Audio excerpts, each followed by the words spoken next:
Magandang hapon mga kapato. Andito po tayo dito sa likod po. Andito po tayo sa mini farm po natin mga kapato.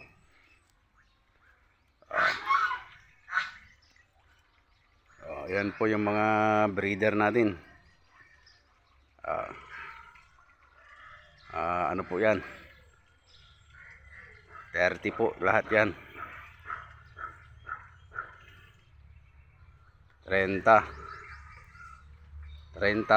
limang lalaki, 30 yung babae. Marami pong mga namimisa.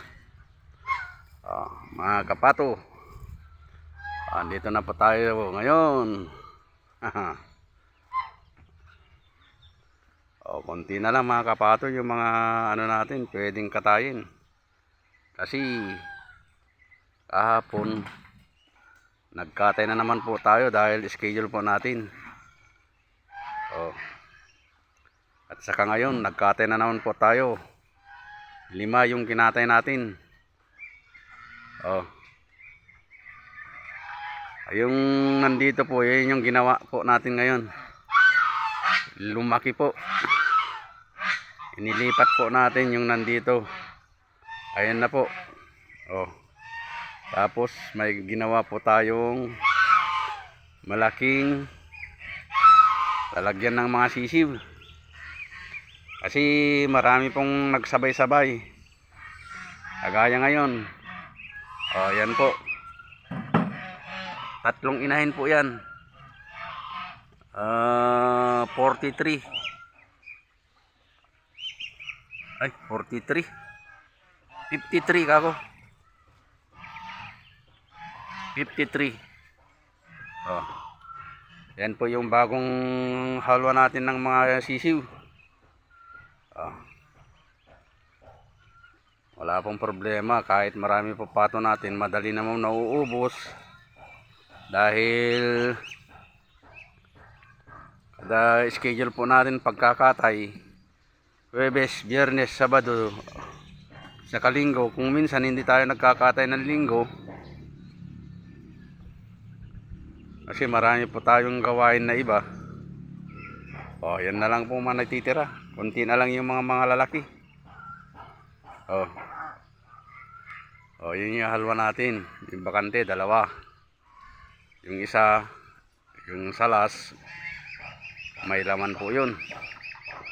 Kulang-kulang 20. Kumakain yung mga kwan.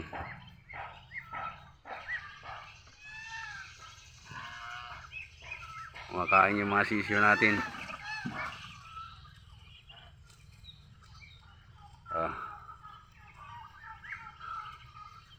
Yan yung kasama natin ngayon dito sa bahay. Yan po yung nagpapakain paghapon.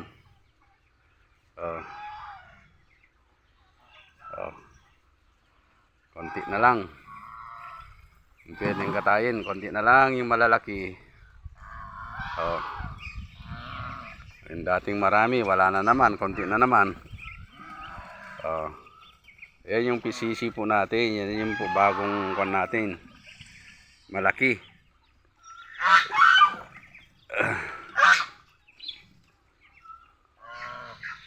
150 by 200 yung ano niyan, yung sukat niyan.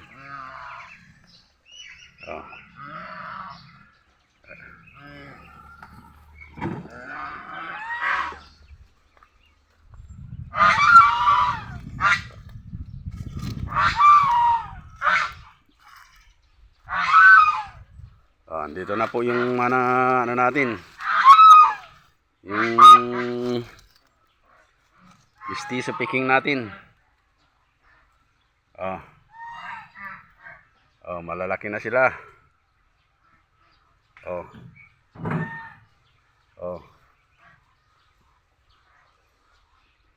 Wala pang 2 months yan. Malalaki.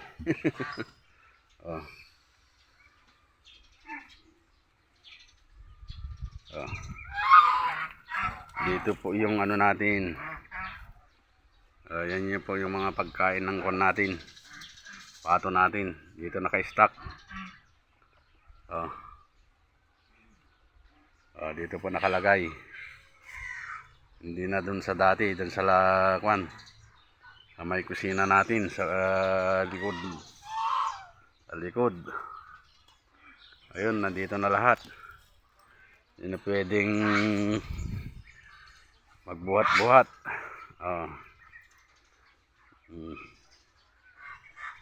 Yan yung mga mistiso natin. Malaki na sila.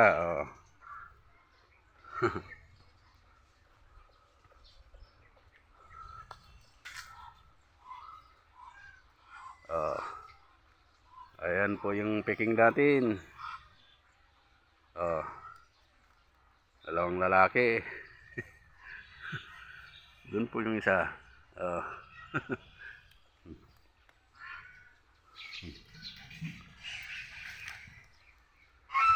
Yan po yung ginawa natin. Yan.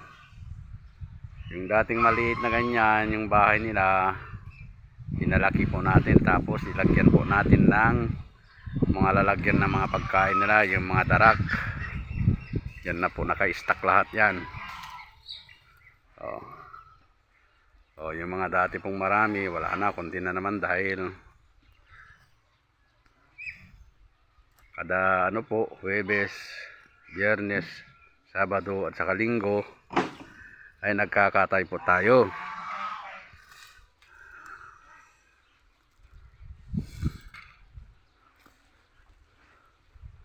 Binibenta natin sa harap ng bahay.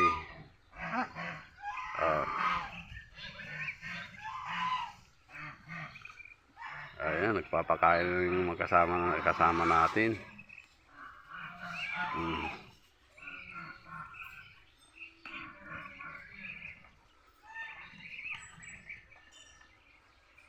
Sa awa ng Diyos po, dahil dito nakakaipon din po tayo ng kahit pa konti-konti.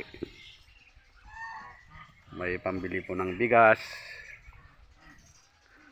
may pambaon ng apo ko sa eskwelahan.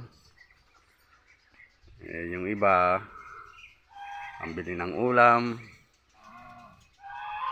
Yun lang po. Wala po tayong tinapos kung may tinapos po sana tayo, hindi po sana tayo nandito. Palagi pong nasa opisina.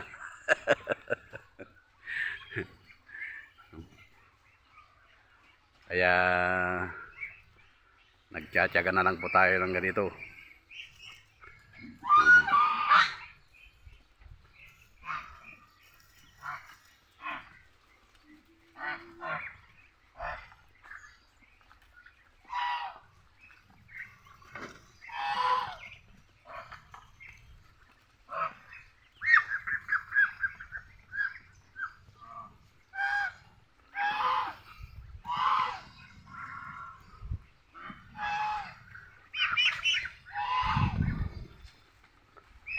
Sa susunod na araw na naman, kaya sa susunod na hindi natin alam, may mamimisa na naman.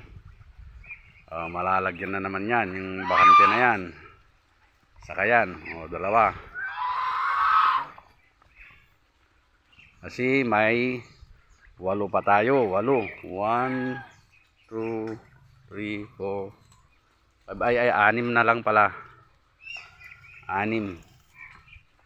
6 na lang yung namimisang pato natin, pero yung nangingitlog, yan na lang, kukunti na lang.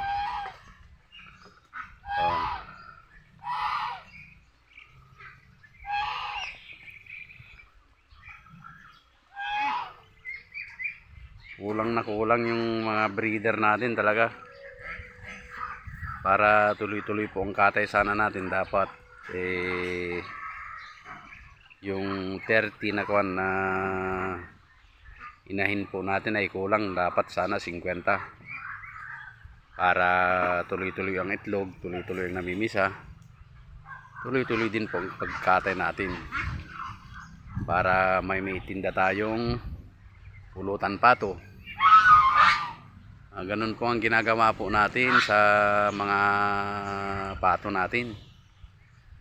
Hindi na po, bihira na lang po yung may bumibili. Kung minsan hindi ko na binebentahan kung yung mga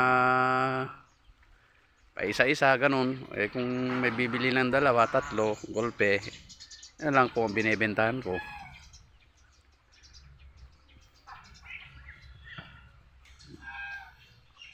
Pero at saka po mas maganda po yung mismong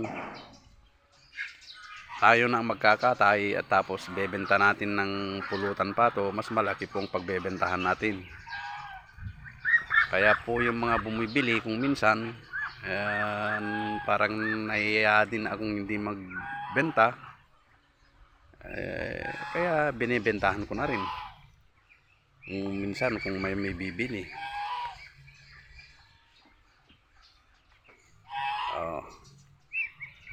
Ayan po, yan, kulang-kulang na 4 na buwan po yan. Sabihin mo na lang 4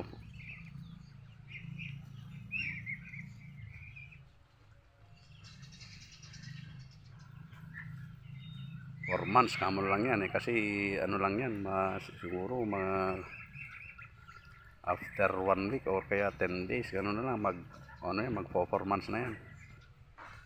Ang kilo na yan ay hindi na bababa yan ng 4 na kilo. Hindi na bababa ng 4 na kilo.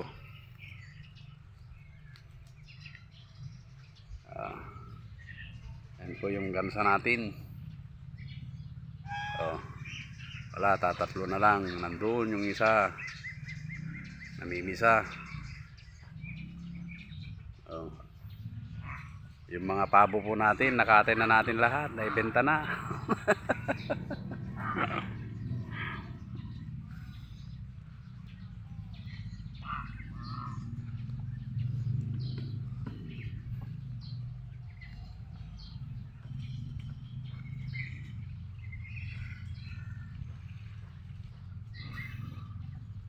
Okay, dadanom na rin Jay.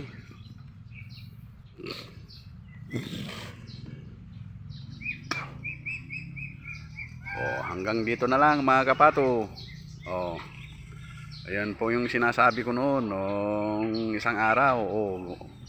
Nagagawa tayo ng kulungan ng mga sisiw. Ayan na po, marami pong marami na pong laman. 3 inahin po yun.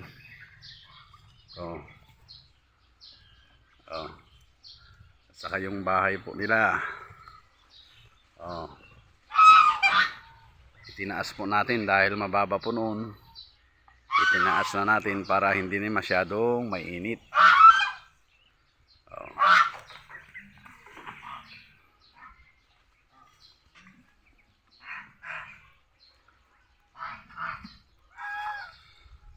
Hanggang dito na lang mga kapato. Sa susunod na naman po nating bye.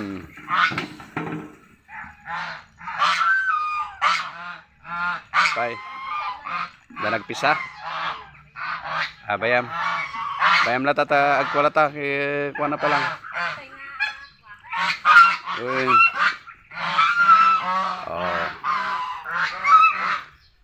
Hanggang dito na lang mga kapato.